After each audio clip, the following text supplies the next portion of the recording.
Muy bien, estamos ahí aprendiendo sobre la vida del Espíritu. Como siempre, estas reuniones de martes son un poco diferentes al domingo, es más un discipulado. Incluso si alguna vez, os lo digo tranquilamente, si alguna vez tenéis alguna duda, siempre que no sea una duda que rompa todo, pero si tienes alguna duda en algo y me quieres, oye, pastor, esto no lo entiendo bien, podemos profundizar. Lo vemos, estamos entre amigos, es como una clase, ¿ok? Una masterclass del espíritu, ¿no? Donde estamos aprendiendo. Y el título que estamos abordando esta semana es La ley del espíritu de vida. ¿Qué es eso de la ley del espíritu de vida?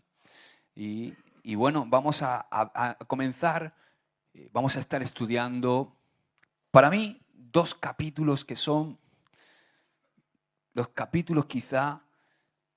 Toda la Biblia es hermosa, pero estos dos capítulos son muy especiales, Romanos 7 y Romanos 8. Yo siempre he dicho que si tú logras leer y entender Romanos 8, no necesitas leer más Biblia. O sea, el capítulo 8 de Romanos es como una píldora que condensa todo el Evangelio. Si logras entenderlo, si se perdiera toda la Biblia y pudiéramos tener Romanos 8 y la gente llegara a entenderlo, podría ser salva y entender toda la vida en el Espíritu. Entonces vamos a empezar precisamente por ese capítulo de Romanos 8, verso 1 y 2, dice: ahora pues, ninguna condenación hay para los que están en Cristo Jesús. ¿Cuántos están en Cristo Jesús? Aleluya. Los que no andan conforme a la carne. Y aquí es donde ya empieza a complicarse la cosa, ¿verdad? Ahora pues, ninguna condenación hay para los que están en Cristo Jesús, pero hay una serie de condiciones para que no haya ninguna condenación para todos los que hemos confesado a nuestro Señor Jesucristo como Salvador y Señor. O sea, la primera condición es que no andan conforme a la carne, sino conforme al Espíritu. Porque la ley, escucha bien, porque la ley del Espíritu de vida en Cristo Jesús me ha librado de otra ley. O sea, me ha librado de la ley del pecado y de la muerte. Como hemos dicho, esta enseñanza se titula La ley del Espíritu de vida. Vamos a aprender sobre ese espíritu, ¿verdad? Esa ley, la ley del Espíritu de vida, que es la que me ha librado de la ley del pecado y de la muerte. Y es muy importante estudiar esto a fondo, estudiar acerca de esas dos leyes, la ley del pecado y la ley del Espíritu. Es algo en lo que nos va la vida, es de vida o muerte para nosotros entender, porque la trascendencia que tiene en nuestra vida es muy importante. El entender estas cosas, y es una tragedia que como cristianos no entendamos lo maravilloso de esta enseñanza. Porque yo, por ejemplo, he vivido muchos años en la iglesia, me crié como un joven en la iglesia, y hasta que no pude entender lo que significa que hemos recibido el Espíritu de vida en Cristo Jesús, y lo que eso trasciende a mi vida y a la dimensión a la que eso me lleva, hasta que no somos capaces de entenderlo, pues lo vemos como una tipología o como algo que todavía no logramos entender. O sea, entender esto es lo que nos abre y nos da acceso a esa vida.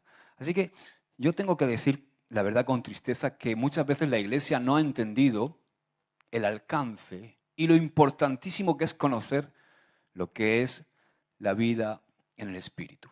Porque entender limitadamente este mensaje nos lleva a vivir quizá una vida cristiana, entre comillas, una vida restringida, exigua, una vida raquítica, pero Dios nos ha iluminado en Cristo Jesús. Amén.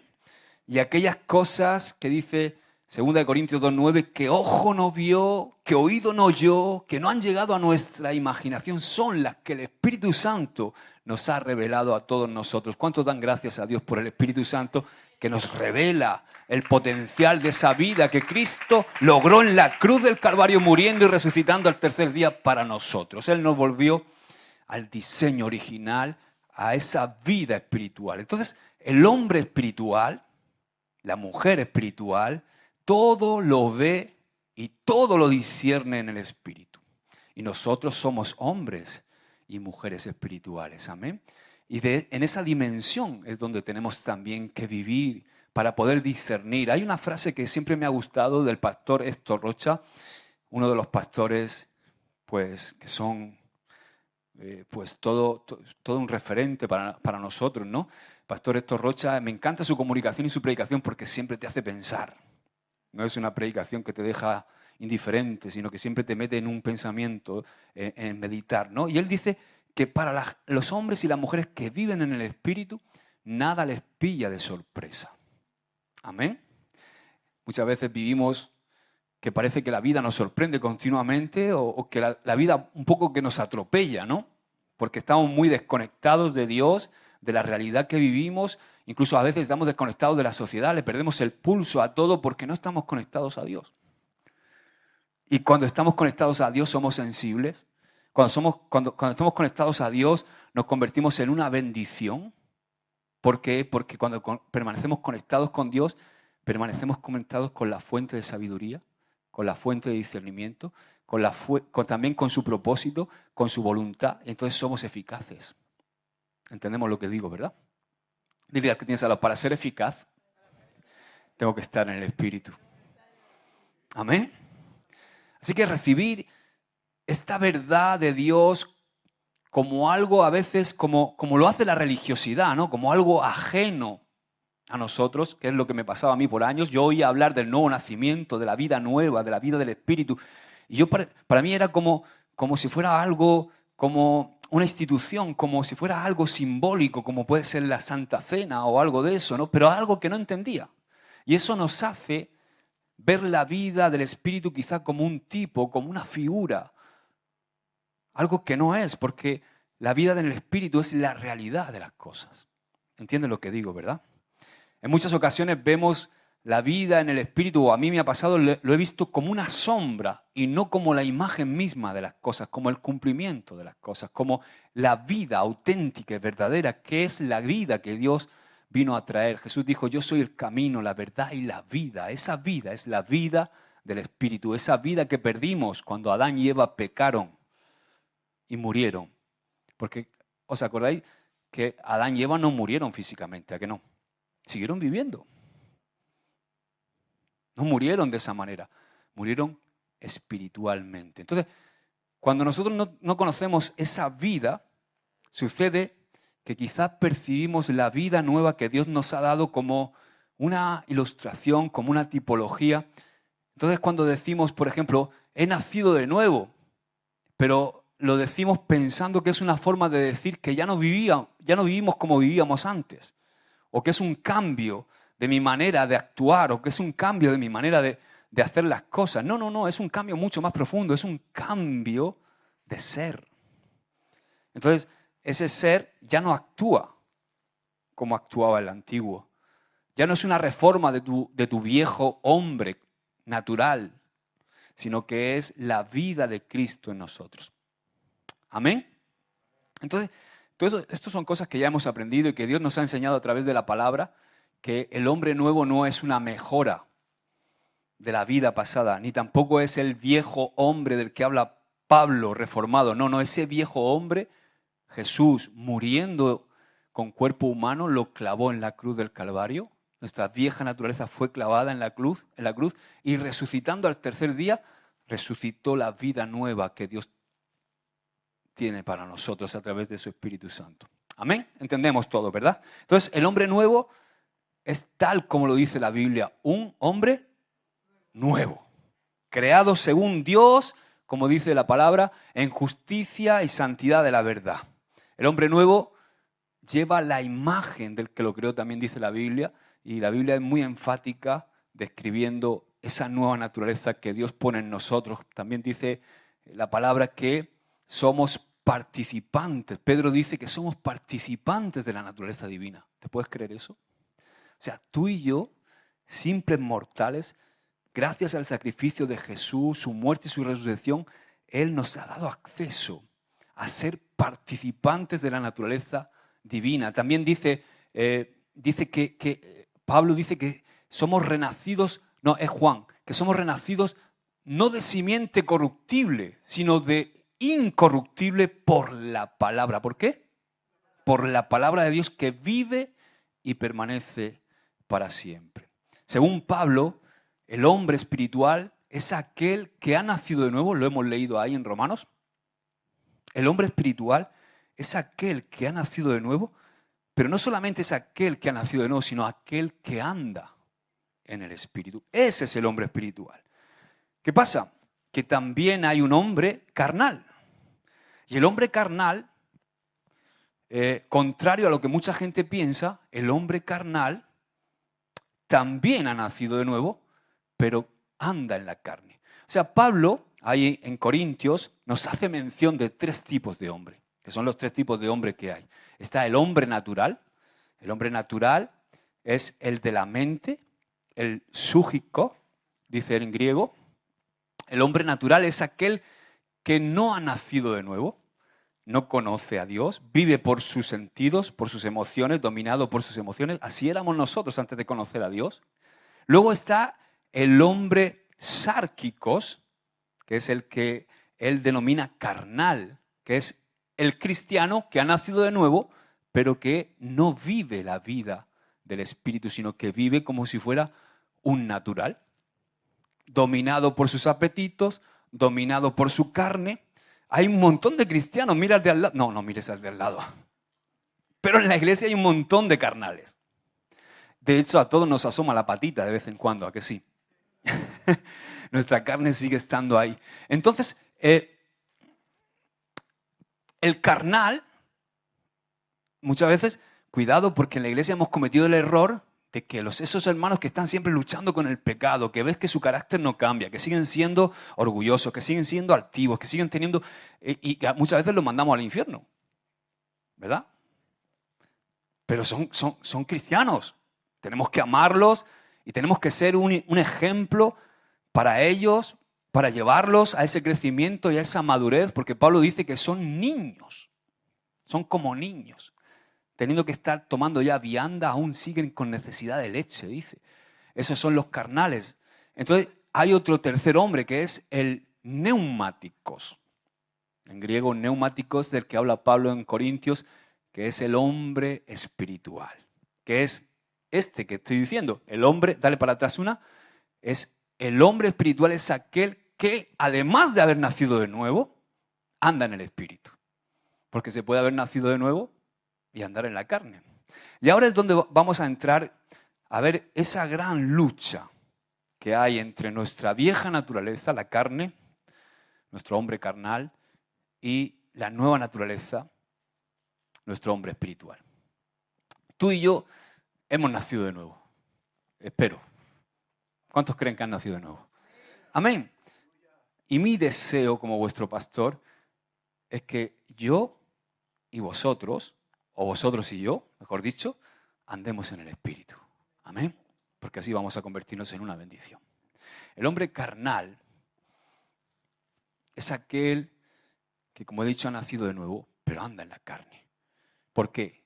Porque se comporta como un niño, como un inmaduro, limitado, viviendo siempre con rencillas, con pleitos, en críticas, en disensiones, en tantas cosas, ¿no? Hay inmadurez en el carnal.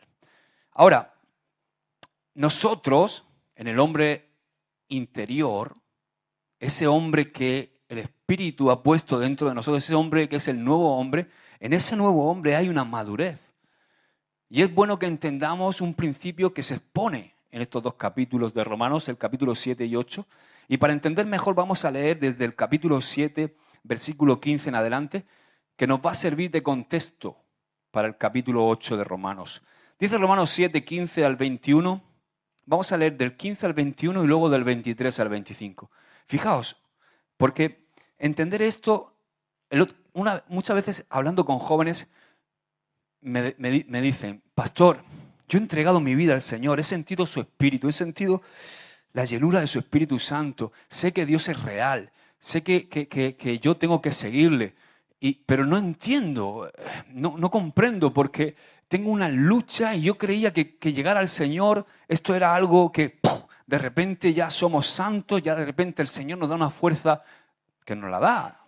Pero tenemos que saber dónde está esa fuerza, ¿no? Está en ese hombre nuevo que Dios nos da. Pero resulta que cuando llegamos a Dios no se destruye nuestra vieja naturaleza, sigue estando ahí. Y esa es la lucha que muchos jóvenes no entienden, porque aquí piensan que cuando llegan al Señor ya todo le va a ir happy power y que van a ser superhombres llenos del Espíritu y que no van a tener luchas. Pero fijaos Pablo, el apóstol Pablo, la lucha que tenía en Romanos 7. Aquí se desvela el gran misterio que muchas veces hemos tenido, o esa duda que hemos tenido todos de por qué, aún después de aceptar al Señor, recibirle como nuestro Salvador, seguimos teniendo estas luchas, ¿no? Dice, fíjate lo que dice Pablo, porque lo que hago no lo entiendo. Pues no hago lo que quiero, sino lo que aborrezco. Eso hago. Aquí Pablo está hablando de un gran conflicto que había en su vida, ¿verdad? Dice, y si lo que no quiero, esto hago, apruebo que la ley es buena. De manera que ya no soy yo quien hace aquello, sino el pecado que mora en mí.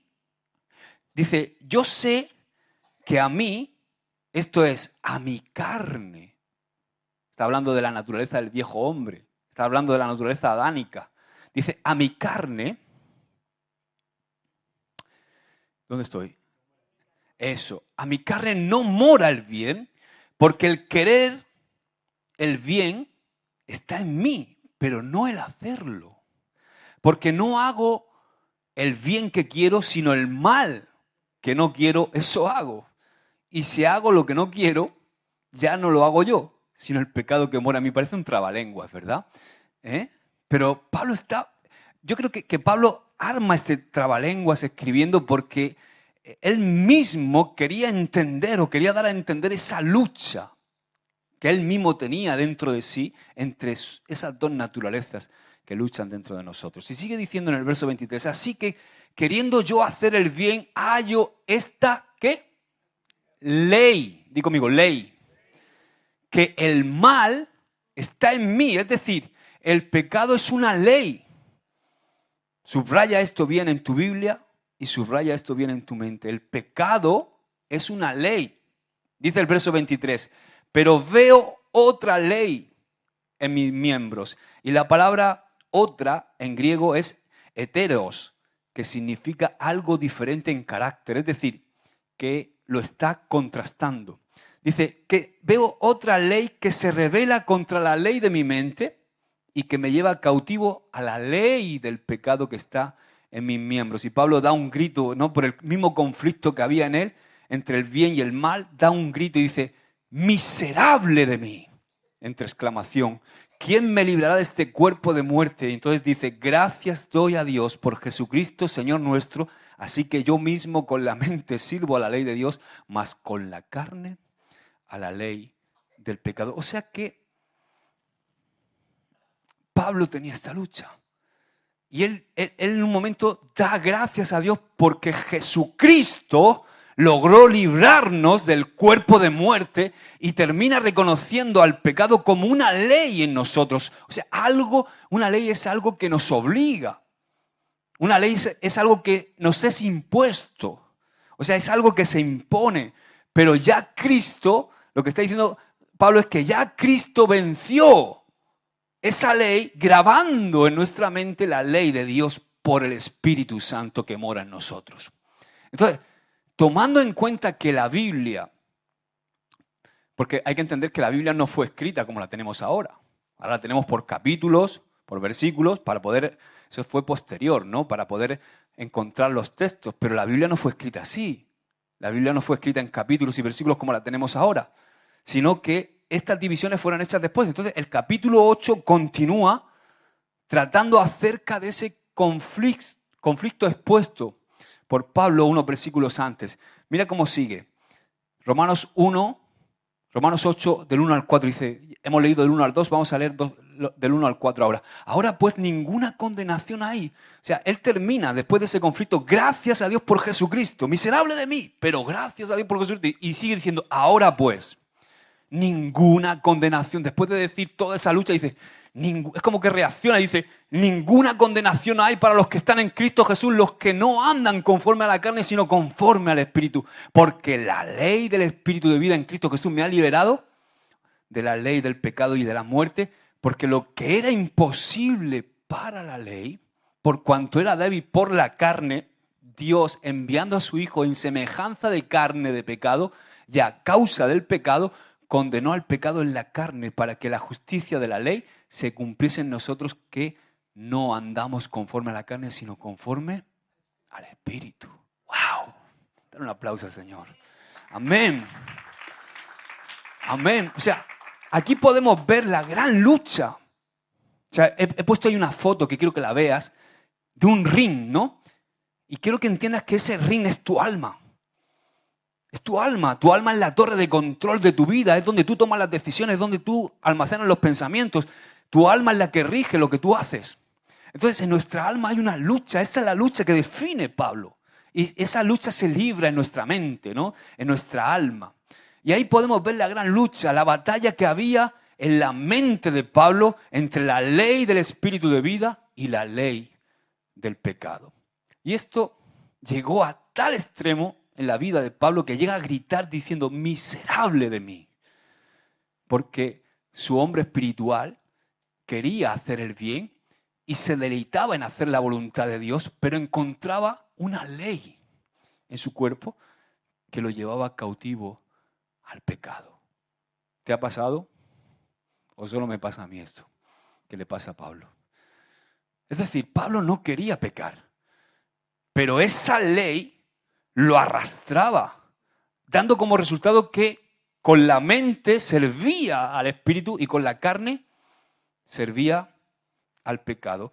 Ahora, el capítulo 8 de Romanos para mí es un cántico de victoria. Es como que Pablo se libera diciendo, aquí está la solución. Entonces, en la última parte del capítulo 7, Pablo da gracias, lo hemos leído, a aquel que lo logró. Al que condenó al pecado, dice, en la carne, a Jesucristo nuestro Señor. Él nos liberó de la condenación de la ley, nos liberó de la muerte y nos libró del pecado. Aleluya. Por eso ahora no andamos conforme a la ley del pecado, sino que tú y yo podemos caminar conforme a la ley del Espíritu. Ahora, hay una palabra ahí que hay que subrayar. Y esa palabra es ley. Di conmigo, ley. Una ley. Es muy importante que entendamos lo que es una ley. Y vamos a verlo desde el punto de vista de los hombres. Y luego también lo veremos, no sé si me dará tiempo hoy, pero lo veremos según el griego, que es como originalmente fueron escritos estos versículos. ¿Vale? ¿Te parece bien? Primero vamos a ver la definición de ley. Una ley es una regla universal o estatuto que rige un acto o una relación.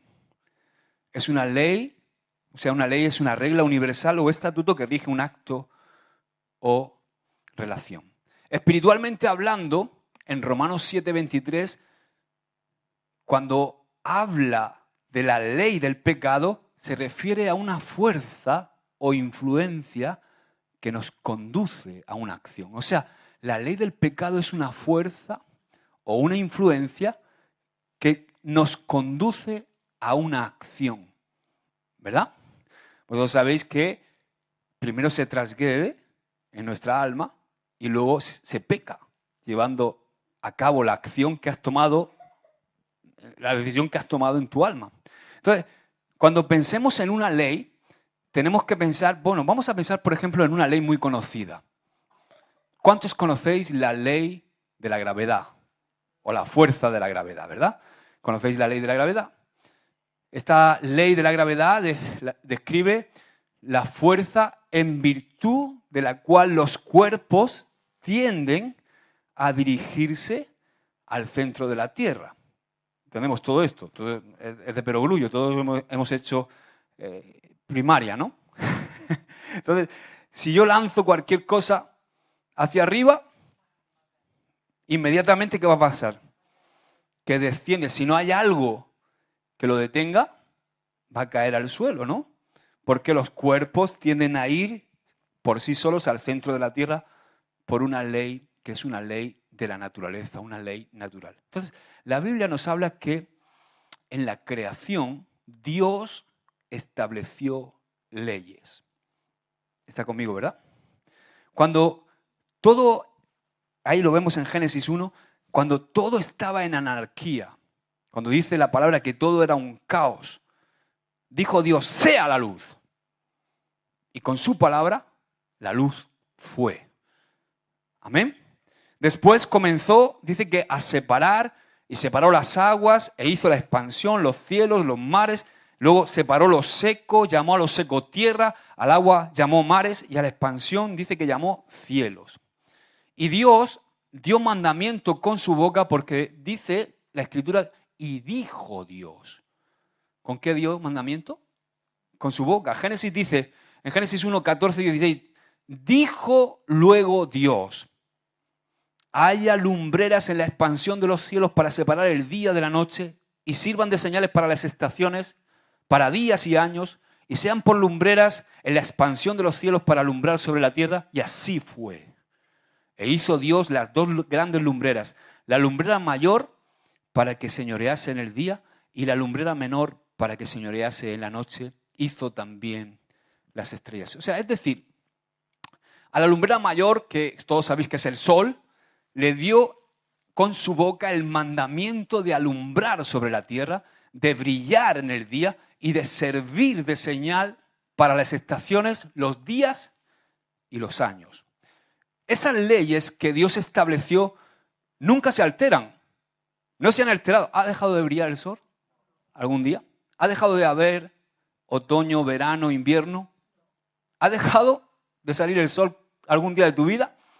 O sea, esas leyes que Dios estableció desde el principio nunca se alteran porque son reglas universales, fijas, que han sido establecidas y que no cambian ni varían.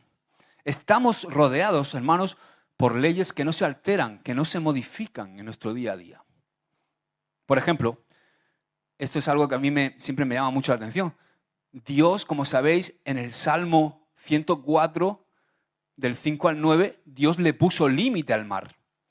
¿Tú sabías eso, no? Dice, Él fundó la tierra sobre sus cimientos, no será jamás removida, con el abismo como con vestido la cubriste, sobre los montes estaban las aguas.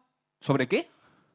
Fíjate, los montes estaban sobre las aguas, pero dice que a tu reprensión, a la reprensión de Dios, esas aguas huyeron. Al sonido de tu trueno se apresuraron. Subieron los montes, descendieron los valles, al lugar que tú fundaste, le pusiste término, el cual no traspasarán ni volverán a cubrir la tierra. Si miramos bien el océano, vemos que las aguas solamente llegan a la playa. Para mí es algo asombroso, algo que solo Dios puede hacer. Él le ha puesto límite al mar. Claro, los científicamente se puede explicar, se puede dar una explicación lógica de este fenómeno, ¿no? Pero para mí no deja de ser alucinante. O sea, lo grande del mar y el hecho de que llegue hasta la orilla y que no pase de ahí. Donde empieza la arena y la tierra, ahí se acaba. Y no sigue adentrándose. O sea, ¿por qué? Esto es resultado de una ley establecida por Dios, de una orden de Dios a la cual el mar está sujeto a esa orden. Lo hemos leído, ¿verdad? En el Salmo 104. Entonces, Dios separó las aguas de la tierra seca y le dijo al mar, hasta aquí. Hasta aquí vas a llegar. Entonces, ¿qué pasa? Que eso es una ley. Y a menos que no se dé una ley, que sea una ley superior, como puede ser algo atmosférico, no sé, o un tsunami, o un maremoto, o un tornado, o algo que altere esa ley, el mar llega hasta la playa. ¿Entiendes, verdad? ¿Se puede alterar? Sí, pero siempre va a ser momentáneamente. Vosotros habéis visto, por ejemplo, cuando baja una rambla. la Rambla baja. Y aquí, sobre todo aquí en Águilas, ¿no? Que es muy común muchas veces que bajan la Rambla y acaban los coches en medio del mar, porque los aparcan en la Rambla, ¿no? Pero con el pasar del tiempo, ¿dónde está el mar? En su mismo sitio. O sea, ha habido una ley que por un momento ha trastocado la ley, pero porque ha habido otra ley superior, ¿no? Por ejemplo, imaginaos en la naturaleza también, con la ley de la gravedad nos empuja hacia abajo, pero hay una ley, que es la ley de Bernoulli, que es la ley de la elevación, que es la que descubrieron y por eso los aviones vuelan. Porque esa ley es una ley que rompe con la ley de la gravedad. Es una ley superior, por eso podemos volar con los aviones. Entonces, una ley es inmutable a menos que se aplique una ley superior a esta que rompa sus principios de funcionamiento. Por ejemplo, la ley del viento, ¿verdad?, puede ocasionar que se rompa el curso del mar. Yo, por ejemplo, aquí no es muy común. ¿Os acordáis un día que hubo también que un pedazo de ola había ahí, unas olas impresionantes en el Hornillo, eso, y lo que pasó en el puerto, con los barcos y todo eso? Eso es muy extraño aquí en Águilas, pero cuando te vas al norte, o sea, no, yo he visto el mar en el norte es tremendo, o sea, como embravecido. Yo he visto cómo te pone iba a decir un transatlántico, ¿no? ¿Cómo se llama? Un petrolero y te lo sube arriba y te lo pone encima de un monte ahí, pero rápidamente. O sea, y esa es la ley del viento que puede ocasionar que se rompa el curso del mar. También, por supuesto, como he dicho, hay causas externas como los fenómenos naturales que pueden romper el orden, pero solamente temporalmente. Es decir, si no existe o no hay otra norma que intervenga sobre esa ley y la altere, se va a mantener fija porque así está establecido por Dios. Lo vemos en la vida, por ejemplo, de los hombres. Después del pecado original, se estableció que el hombre debía morir una sola vez y después ¿qué? El juicio, ¿no? Por eso ningún hombre puede encarnarse otra vez. Entonces eso son tonterías y mentiras. Que si ahora me encarna en un canario, o me encarna en un pájaro, o en un buey, o en un, no sé, en un burro, ¿no? También Dios ha establecido leyes en nuestro cuerpo, ¿verdad? Leyes en nuestro cuerpo físicamente. ¿Tú puedes ver el misterio de que el corazón bombee sangre a través de nuestras arterias constantemente? Oye, lo ha hecho desde que hemos nacido, ¿verdad? Ramón, a ti te ha pegado jamacucos, pero lo sigue haciendo, ¿no? Pero ahí está, ¿verdad? Sigue bombeando, ¿no? Vemos, eso es una ley. O sea, el corazón, físicamente, nuestros órganos y el corazón bombea la sangre a través de las arterias en nuestro cuerpo a un ritmo más o menos de 70 o 80 pulsaciones por minuto porque tiene un mandato de Dios, una ley. Y así con cada órgano de nuestro cuerpo hay una ley que ha sido establecida, una función que ellos están haciendo, esos órganos están ejerciendo constantemente. A no ser que apliquemos una ley superior, que por ejemplo si tenemos el hígado y empezamos a meterle la ley del whisky, la ley de la ginebra y la ley de la cerveza, pues llega un momento que el hígado dice, ya no funciono más. Entendemos, ¿verdad? También existen leyes normativas como los 10 mandamientos, la Torá, el Pentateuco, etc. Son principios morales y espirituales según el consejo de Dios. Y vemos que fijaos, hay también en la palabra de Dios principios, leyes morales que incluso si personas que no son cristianas las aplican, les va bien en la vida. ¿Sí o no? Claro que sí, hay cosas cosas que son morales, que están en la Biblia y que si la gente aún sin ser cristiana lo hace, le va bien en la vida. Ahora, si se alteran esas leyes morales y espirituales, también pueden ocasionar problemas, ¿o no? La Biblia dice que el pecado tiene una medida. Esto es muy interesante. El pecado tiene una medida que cuando se colma esa medida, de repente desciende la ira de Dios. Y esto es una ley espiritual. ¿Os acordáis del caso de Sodoma? Cuando los hombres quisieron tener sexo con los ángeles. que querían acostarse con los ángeles, que fueron enviados. Fíjate que esto colmó. Fue como que colmó la copa y el clamor de su pecado subió al cielo y fue como rebasar la copa. Porque si os dais cuenta, los ángeles habían sido enviados a Sodoma y Gomorra, pero los ángeles no habían venido a destruir Sodoma, sino solamente a ver cómo estaba Sodoma. Lo vemos ahí en Génesis 18, 21. Ellos fueron a ver cómo estaba, a ver si habían llegado al límite. No fueron a destruirla, fueron a ver. Y justamente con ese último pecado, ¿no?, de querer mantener relaciones sexuales con los ángeles, ahí se rebosó la copa, ¡fum!, y descendió la ira de Dios. Igualmente también con los amorreos. Cuando Dios le anuncia a Abraham, ahí en Génesis 15, 13 y 14, dice: ten por cierto que tu descendencia morará en tierra ajena y será esclava allí y será oprimida 400 años. Mas también a la nación a la cual servirán, juzgaré yo, y después de esto saldrán con gran riqueza. Está hablando de Egipto, ¿no? Pero fíjate lo que dice: y en la cuarta generación volverán acá, porque aún, dice, no ha llegado a su colmo la maldad del amorreo hasta aquí.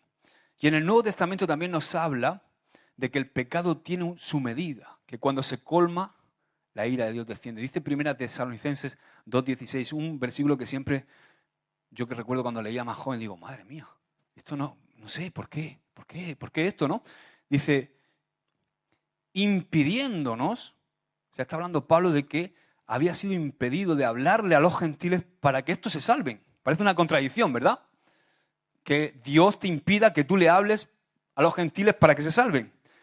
Dice, así colman ellos siempre la medida de sus pecados, pues vino sobre ellos la ira hasta el extremo. Es como que cuando llega un momento que se rebasa la copa, ya la misericordia no alcanza. Y entonces baja la ira de Dios. Ni siquiera puedes predicar a los gentiles ya para que se salven porque han rebasado la copa, ¿no? Hermanos, y tenemos que clamar, ¿verdad? Porque vivimos en una sociedad donde estamos viendo cada atrocidad. Estamos viendo cada cosa que yo digo, Señor, el mundo está loco. El mundo es una locura. A lo bueno llaman malo, a lo malo llaman bueno. Es algo... Esta mañana hablaba con un hombre, estaba en el cajero, y he llegado al cajero para hacer una gestión ahí en el banco, y hay dos cajeros, ¿no? Uno a un lado y otro a otro. Entonces llego y estaba el hombre ahí como indeciso, digo, ¿izquierda o derecha?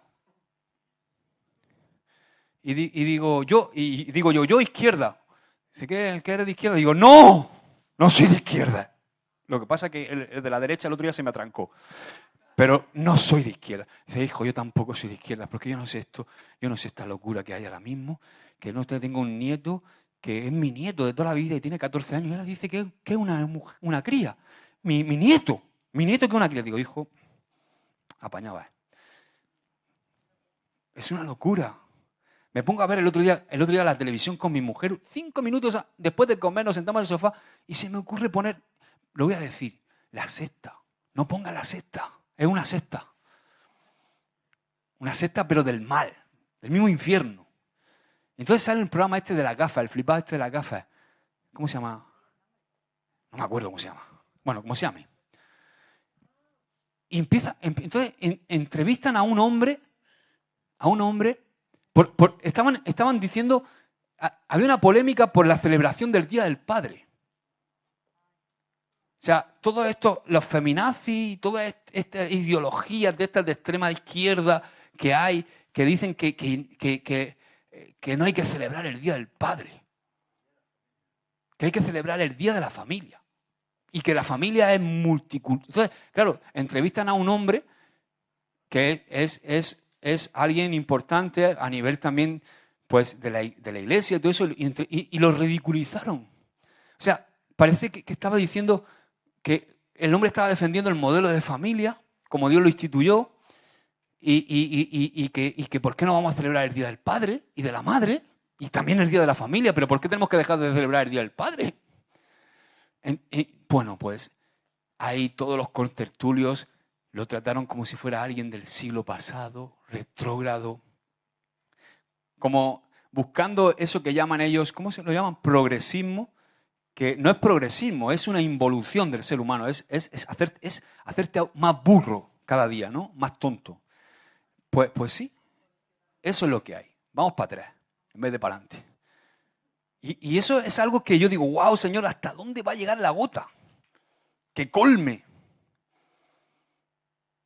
Porque al colmarse la medida del pecado, baja la ira de Dios. Y esto no es algo del pasado. Lo hemos leído en el Antiguo Pacto, pero también lo hemos leído en el Nuevo Testamento. ¿Verdad? Esto es una ley espiritual que Dios ha establecido y es así hasta hoy. Pero puedes decirle al de al lado, gracias por nuestro abogado, Cristo Jesús. Porque si no fuera por Él, amén. Dale un aplauso a Cristo. Él está en la misión de salvar, de revelarse, de traer la verdad donde está la mentira y lo quiere hacer a través de ti, a través de mí. Y no lo quiere hacer con un espíritu religioso, sino con un espíritu, como he dicho antes, conectados a su espíritu, somos sensibles a las generaciones que nos toca pastorear, a las generaciones que nos toca alcanzar con el Evangelio. Quizás no lo podemos alcanzarle de la manera que se alcanzaba en los años 90. Quizás no podemos alcanzar, como hemos dicho, a las nuevas generaciones con los avivamientos de los años 80, que eran más carismáticos, que eran hombres súper ungidos, llenos de poder y de manifestaciones y de milagros, porque la sociedad de hoy, los jóvenes de hoy, las generaciones de hoy no necesitan eso. Las generaciones de hoy son distintas a las de hace 20 años. Incluso a mí, como joven. Entonces, lo que tenemos que ser sensibles y conectados al Espíritu para saber cómo llegar, porque ahora los jóvenes son muy distintos. Los jóvenes tienen un sentimiento de orfandad impresionante, de soledad impresionante, de depresión impresionante, de ansiedad. Jóvenes que viven con su familia y se sienten solos. Entonces necesitan otro tipo de liderazgo, necesitan un liderazgo más cercano, que se identifique con ellos, que sea un liderazgo humilde, no super apóstoles ni super... todo eso no, ni quizás señales ni prodigios como esa época de los años 80 con las sanidades, las carpas de liberación en Argentina. Todo eso estuvo muy bien, tuvo su tiempo, pero yo creo que no alcanzamos a las nuevas generaciones así. Y después de todo el manoseo que ha habido en eso. Ha habido tanto manoseo porque hubo algo genuino que Dios se movió, pero luego hubo mucho rejuego y se pillaron muchas cosas que eran mentiras. Entendemos lo que digo, ¿verdad?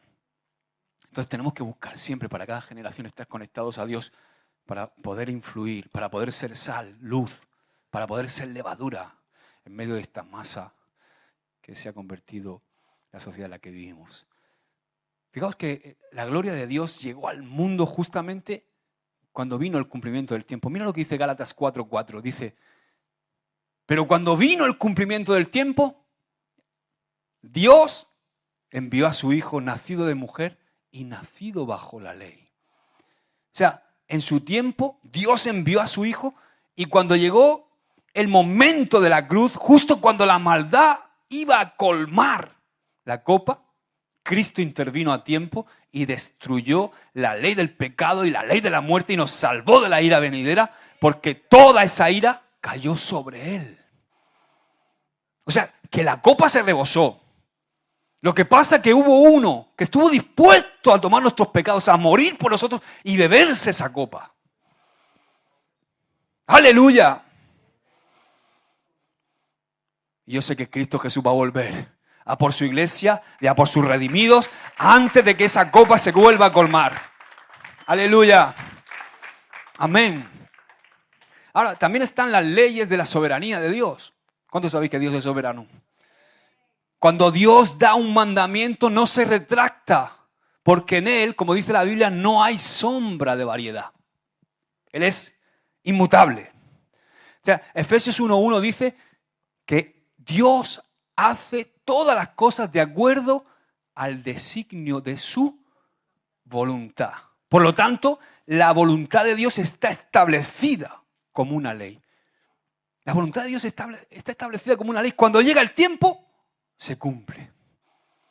Por eso nosotros, que somos sus hijos y que estamos aquí para llevar a cabo la labor que Él nos ha encomendado con la guía y la fuerza de su Espíritu Santo, tenemos que estar en la brecha en esos momentos para que esa voluntad perfecta de Dios se obre en la tierra a través de nuestro clamor, de nuestra intercesión y de nuestra oración.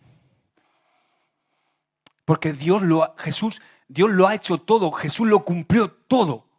Él es nuestro Salvador. Pero hay algo que nosotros tenemos que hacer, porque nosotros estamos continuando su ministerio a través del Espíritu Santo. ¿Entendemos lo que digo, verdad? Entonces somos nosotros los que tenemos que desatar esa voluntad, establecer esa ley que ya está determinada y que va a llegar el tiempo en que se cumple. Y si nosotros no lo hacemos, dice la palabra que lo harán las piedras. Nadie puede luchar contra la ley de Dios. Job dice en Job 9:4, ¿quién se endureció contra Dios y le fue bien? Por eso es que el diablo es un tonto.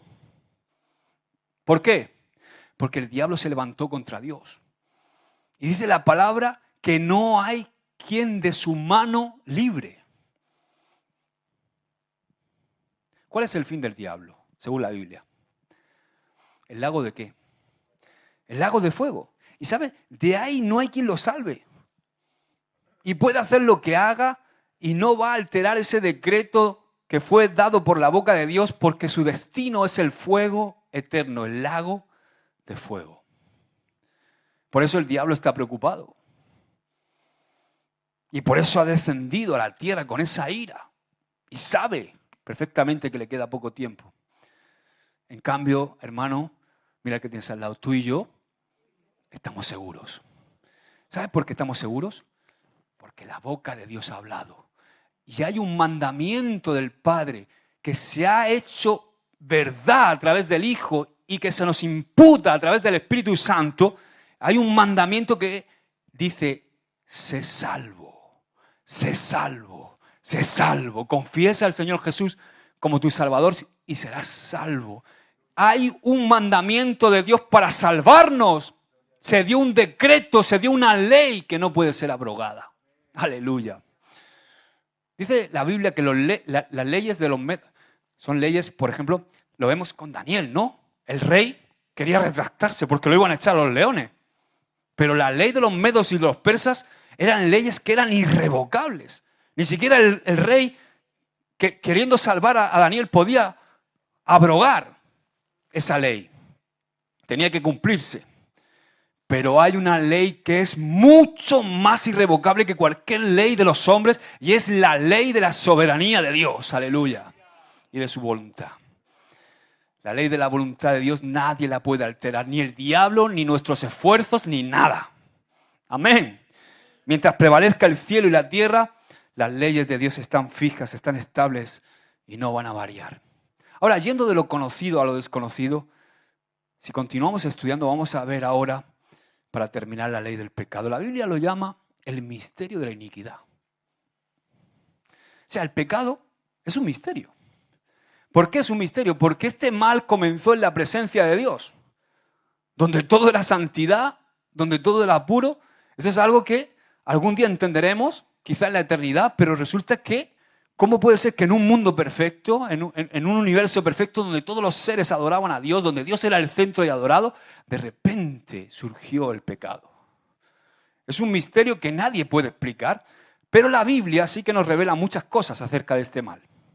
Ahora, yo no me voy a remontar a lo que pasó en el cielo con Lucifer, sino a lo que pasó en la tierra después de la caída de Lucifer. Si leemos el capítulo 3 de Génesis, y lo leemos en el Espíritu, vamos a notar que hay algo que se altera. Hay una ley establecida que de repente se altera. ¿Por qué? Porque el diablo hace algo que está fuera de esa ley. El diablo se convierte en serpiente. Hay una alteración, ¿verdad? Esto fue una alteración porque él no fue hecho serpiente y se convirtió en serpiente, trastocando, cambiando lo natural con el fin de engañar y con el fin de poder mirar a los ojos a la mujer. ¿Qué hace, por ejemplo, ahí tienes la imagen, qué hace un mago, un ilusionista? ¿Qué hace un mago con nosotros? ¿Qué es lo que hace? Un truco. O sea, todo es ilusionismo, todo es un engaño óptico. Algo que nos hace ver que ha ocurrido una cosa imposible o contraria a las leyes naturales a través de un rápido juego de manos frente a nuestros propios ojos. Pero cuando te pones a estudiar todos los trucos, ves que son todo trucos. Y la estratagema del mal funciona de una manera muy similar a esta. O sea, el mal de repente se convirtió en un espíritu. Dí conmigo, el mal se convirtió en un espíritu. En el espíritu de maldad, en el espíritu de iniquidad que está en aquel ser llamado Satanás. Y Satanás violó una ley del cielo. Y ahí es donde empezó el problema. Porque la ley que violó Satanás es la que está registrada en Deuteronomio 10, 20, 21, que dice, a Jehová tu Dios temerás, a Él solo servirás, a Él seguirás, Él es el objeto de tu alabanza y Él es tu Dios. Es decir, esta ley decía que solamente al Señor se debe adorar y solamente a Dios se le debe adorar, solamente Dios debe ser el objeto de nuestra adoración y de nuestra alabanza. Ninguna criatura debe ser adorada, sino solamente el Creador, porque Él es el ser superior y porque Él es el hacedor, y no solamente el hacedor, sino Él es el sustentador de todas las cosas. Solamente Dios debe ser adorado. Dios es el único que merece toda la adoración por lo que Él es, por lo que Él ha hecho y por lo que Él ha dicho. ¿Amén? Amén. Pero vemos que de repente hay una criatura que aparece en la historia y que quiere ser igual a Dios, que quiere alterar una ley, y además una ley eterna. No es una ley como muchas leyes que están establecidas que cuando acabe la tierra terminarán. No. La ley que Satanás quiso romper es una ley eterna, porque Dios es eterno y todo lo que tiene que ver con Dios, sus atributos, su existencia, su vida, su voluntad y todos sus designios son eternos. Entonces, resulta que Satanás, Lucifer, quiere romper una ley eterna. Quiere alterar una ley eterna que establece que solamente Dios es el objeto de la adoración de las criaturas. Nació de repente en Lucifer el deseo de ser como Dios. Y quiso invalidar, alterar la ley que tiene que ver con que Dios es el único y que Dios es el todo en todos.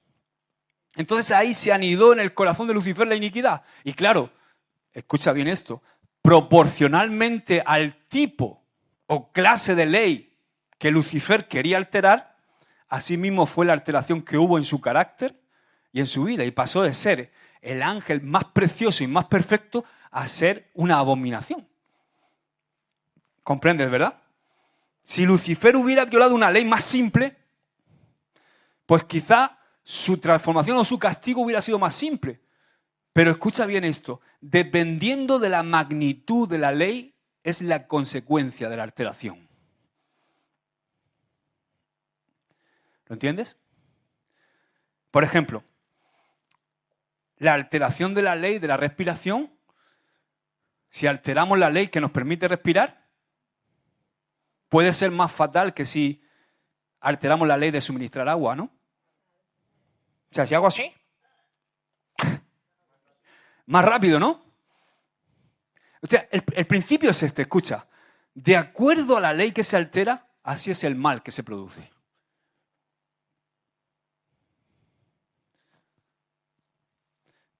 Y la ley que violó Lucifer fue la mayor del universo. Aquella que establece que Dios debe ser el todo en todos y que solamente Dios debe ser adorado. Cuando el diablo quiso trastocar, cambiar y alterar la ley de la adoración a Dios y desviar esa adoración y desviar la atención hacia Él, se convirtió en algo espantoso, abominable. Y yo me imagino que de ahí vienen las imágenes y los estereotipos con los que representamos al diablo. porque se convirtió en algo espantoso, abominable, como consecuencia de la ley que quiso trastocar. Ahora, lo más importante es que de ahí, de ese momento, nació el misterio del pecado. Pecado que, como he dicho, se convirtió en un espíritu, en Lucifer, que es el espíritu de rebelión. Y este espíritu, cuando vino a la tierra, trajo la misma idea. O sea, trajo la misma idea. Yo soy una criatura y voy a enseñar a las otras criaturas que ellos pueden ser adorados igual que Dios. Por eso cuando se dirige a la mujer le dice, seréis como Dios. O sea, el diablo hizo una ley del pecado, una ley de rebelión, y en ella hubo una alteración. En el principio Dios resumió su decálogo y toda la ley, fijaos, todo su decálogo, fíjate si fue sencillo lo que le dijo al primer hombre y a la primera mujer. Solamente les dio una advertencia, dice Génesis 2:17, mas del árbol de la ciencia del bien y del mal no comerás. Podéis hacer todo, solo una cosa. El árbol de la ciencia del bien y del mal no comerás porque el día que de él comieres, ciertamente morirás. O sea, Dios estableció así la única ley que había en el huerto. Si comes, o sea, si desobedeces, mueres. Y así lo estableció el Señor. Pero resulta que el diablo se acerca y le dice a la mujer, no moriréis, en Génesis 3:4. Cambiando la ley. Y siguió diciendo en Génesis 3:5, sino que sabe Dios que el día que comáis de él, serán abiertos vuestros ojos y seréis como Dios. O sea, hasta ese momento solo eran palabras que se levantaban en contra de lo establecido, porque Satanás, quiero decirte algo, no tiene ningún poder superior para romper ninguna regla, ni ninguna ley de Dios. Pero lo interesante es ver el efecto que produjeron esas palabras en Eva. O sea, el espíritu, ojo a esto, el espíritu que portaban esas palabras de Satanás. Sabéis que la Biblia nos enseña que las palabras son espíritu y tienen poder, ¿verdad? Te dejo ahí esos textos que corroboran esto que te acabo de decir. Juan 6:63, que lo vamos a leer ahora. 1 Corintios 2:4 y 2 Tesalonicenses 2:2. La Biblia nos enseña que las palabras son espíritu y tienen poder. Sabemos que por la palabra de Dios, Dios creó el universo y dice que por su palabra sustenta todas las cosas. También la Biblia dice que la palabra se hizo carne en el Verbo y trajo la redención. Todo lo que Dios hace, lo hace por decreto de su boca. Él dijo y fue hecho. Él mandó y existió, dice la palabra. Jesús habló también del poder de la palabra. Por ella, por la palabra nos atamos y nos desatamos. Por la palabra somos justificados o somos condenados. Mira que tienes al lado, lo que decimos tiene mucha importancia. El Señor dijo, las palabras que yo os he hablado son espíritu y son vida. En Juan 6:63. Y Dios dijo en Génesis 1:11, produzca la tierra hierba verde. Lo dijo, ¿qué dice? Y Dios dijo, produzca la tierra hierba verde, hierba que dé semilla, árbol de fruto que dé fruto según su género, que su semilla esté en él sobre la tierra. Y dice el verso 24, y termina el verso 11 diciendo, y fue así, y dice el verso 24, luego dijo Dios, produzca la tierra seres vivientes según su género, bestias y serpientes y animales de la tierra según su especie, y fue así. O sea, de la boca de Dios salió la vida. Salió el soplo, el mandamiento para dar vida. Escucha bien esto. Cuando Dios habla, edifica. Escúchame bien esto, porque esto es muy importante. Cuando te den por ahí una palabrita o te den a alguien algo, comprueba si tiene esto. Porque cuando Dios habla, bendice, edifica. Cuando Dios habla es para bien. Porque su palabra sale de lo que sale de su corazón. Y el deseo de Dios es dar vida, dar bendición, darnos poder y edificarnos. Amén. Dice 2 Timoteo 3:16 que la palabra es útil para enseñar, para redarguir y corregir, para instruir en justicia, para que el hombre de Dios sea entendido. Y esa palabra entendido es perfecto, sea maduro en toda buena obra. Y dice Hebreos 4:12 que la palabra de Dios es eficaz y penetra hasta el alma. Así que Dios hizo lo físico con la palabra y todo lo hace con la palabra. Él lo hace todo dando mandamiento, dando, a través de su palabra, Dios es como gobierna. Jesús mandó a los discípulos para que no se fuesen de Jerusalén y que esperaran la promesa del Padre para que fuesen bautizados con el Espíritu Santo. Y Dios hace con sus manos lo que promete con su boca. Amén. Dios usa la palabra, pero tenemos que llevar cuidado porque hemos visto que el diablo también la usa. Pero el diablo lo usa para todo lo contrario. La diferencia estriba en que de la boca del diablo es una fuente contaminada, engañosa, de mentira. Es un espíritu de iniquidad, de pecado, de maldad, que te confunde. Por eso tenemos que estar conectados a la fuente de vida, conectados al Espíritu, ¿verdad? Amén. La semana que viene vamos a seguir. Ponte de pie. Dejamos aquí. Llevamos 50 y pico minutos. Padre, te damos gracias, Señor, por tu palabra. Queremos seguir aprendiendo más de todo esto. Te damos toda la gloria a ti, Señor. Y ahora, Señor, llévanos en paz a casa. A todos, Señor. Yo bendigo a mis hermanos, bendigo también a los que nos están viendo a través de YouTube. Sé bendecido en el nombre de Jesús. Amén y amén.